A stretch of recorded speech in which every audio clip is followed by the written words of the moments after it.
आहे साजी रे आज पाहुनी या डोळा, जन्म अवघाची झाला सुखाचा सोहळा, घेऊन कृपाळू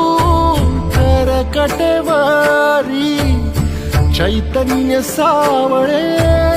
उभे विटेवारी, आज माहेरासी आलो आम्ही आनंदेना आलो, निघता निघेना पाय माया सांग करू काय, नको लोटू दूर लवलाही आई, माऊली विठाई पंढरीच आई, गोडी तुझ्या नामाची जराही अमृताही नाही. माऊली विठाई